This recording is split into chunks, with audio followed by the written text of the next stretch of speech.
So today on the Homestead, Alex and I are going to be making some black raspberry jam or jelly? Jam this time. We're going to do jam. What is the difference between jam and jelly? Well, that's a good question. Jam usually has all the pulp and the seeds still in it, where jelly, you strain it through a cheesecloth and it ends up being just like a clear liquid, like the apple jelly that we make. That's why we do not have our cheesecloth up here today. No, because we're doing jam. Today, we're going to be doing our non-pectin raspberry jam recipe. We have been picking like mad and putting them in the freezer, but we are going to try and do this recipe without raiding what's in the freezer. It's actually a very, very easy recipe to make, but we do need 4 cups of black raspberries. And as you can see, we only have 3. Dun, dun, dun! So we're heading out to check out the patch and see if we can get 1 more cup of black raspberries so that we can save those ones that are in the freezer for another recipe. Well, this definitely appears that it will be our last pick, probably.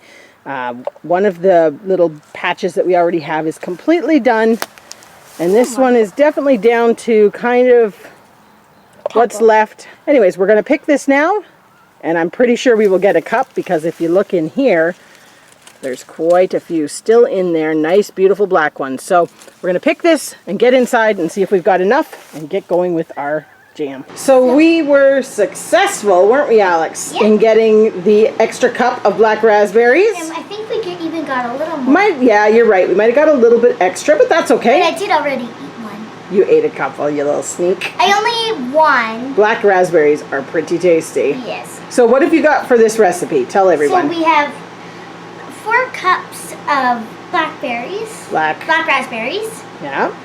They look like blackberries. Okay, so put them in. Basically everything just goes in the pot. This is a very nice and easy recipe. 2 tablespoons of lemon juice. Next we have 2.5 cups of sugar. In it goes. And next, nothing. That's it. Now we put it on the stove. So while Alex is working away on warming up our jam, basically you want that to be on the oven at medium heat until the berries start to kind of release their juices. And then you want to get your potato masher. That's basically your main tool. As these berries start to release the juices, just kind of get in there and mash them up a little bit. But while that is going on, we're going to sterilize our jars. I use the oven method. So I've washed all of these jars and my funnel. And we've got the oven preheated to 225. So we're going to put these in for 10 minutes, and then they will be sterilized. Here we are. Alex has these berries to the mashing state. You can see that juice and liquid kind of coming out now. So now at this point, we're going to get this up to a high heat. We need to get it boiling and get it to about 220 degrees Fahrenheit to get to its gelling state, I guess you could say.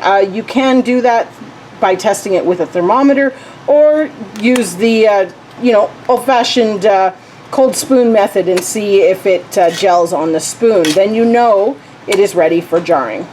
This recipe usually makes kind of 3 half-pint jars. I always put an extra one into the oven for sterilizing, just in case, because sometimes it's like what Alex said, we put a few extra berries. All right, so we brought our jam up to the 220 Fahrenheit, which means it should be at gel state. You can kind of see, hopefully you can see there, it's starting to thicken up, which is what you want.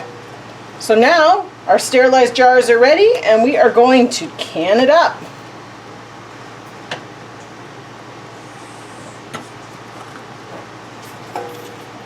You want to leave about a 1/2 inch headspace on top, and then these are going to go directly into the water bath canner. They need to boil in there for 5 minutes, and then you're finished. We'll bring you back when it's all ready to go. So there you have it. Jars are out of the canner. As you can see, recipe didn't quite make 4 jars. You could always kind of sub in a little bit extra fruit, a little bit extra sugar, and you get that 4th jar, but we just eat that one right away. But the other 3 have gone through the canner and are ready to go on the shelf for storage. But just a nice, easy, pectin-free recipe that Yeah, I hope you try and enjoy. We'll come back at a later date and do one with our pectin recipe. Have a great day.